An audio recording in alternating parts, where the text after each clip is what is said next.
I spent 10 years working at the Bureau of Mines and Geology as a hydrogeologist. In that position, I was kind of the main person to do the surveying with a bunch of different kinds of equipment. And what we were trying to do is measure the very tops of wells. So we'd set up the survey and then get the water levels so we know exactly how high the water is in the well. We went all over the state doing that, so that kind of predates the RTN network. Through that, we kind of created a bunch of SOPs on how to use the network. And in most cases in those days, we were just collecting raw GPS data and then post-processing back in the office. A lot of the drones that you buy now, they have real-time kinematic network ability. These are like little tiny antennas about that big. To get them to work, you have to either set up a base station and connect to that drone, or nowadays you don't even need any surveying equipment. You can just connect through the internet and then connect the drone to the internet, and it gets those real-time coordinates.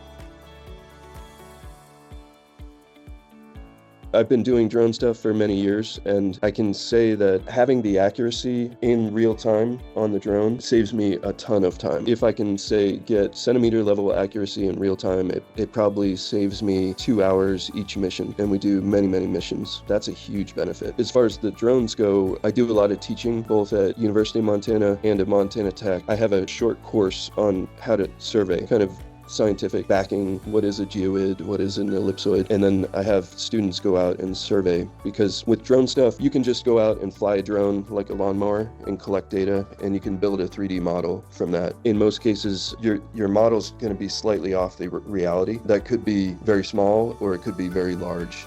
And you can also like fly a survey and the land surface was flat, but the model comes out looking like this or something. So you need this ground control to be able to, for one, make sure your model turns out good and it's accurate, and for two, to be able to tell people how accurate your model was. We set up these targets on the ground for each drone project, and then we can tell a customer exactly how accurate our 3D model was.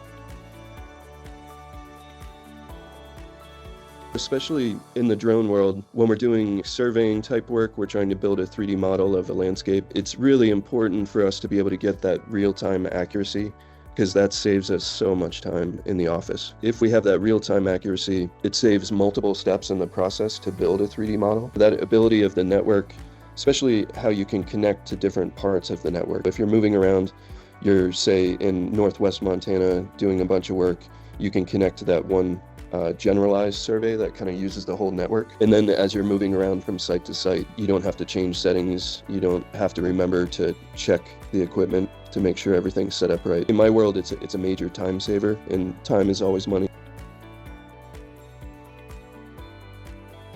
I guess another thing that not many people are aware of is that accurate GPS positioning is important not just for individual places, but for things moving long distances. For example, like self-driving cars, self-driving trucks. There's very shortly package delivery is going to be a reality with drones. The ability to get a really good GPS position is kind of dependent on your cellular network or your Starlink network. We've done things like tie into Starlink in remote areas where there's no cell phone, and then send RTK corrections to the drone. That's a problem on two parts, in that you need to have really accurate antenna on the system, and then you have to have a network that you can connect to get those corrections, and you have to have some sort of internet connection. In places like Montana, there's probably about a third of the state that has no cell phone connection. That's when things like self-driving cars and package delivery, they're dependent on some of these systems. You could definitely consider networks like this system as critical infrastructure.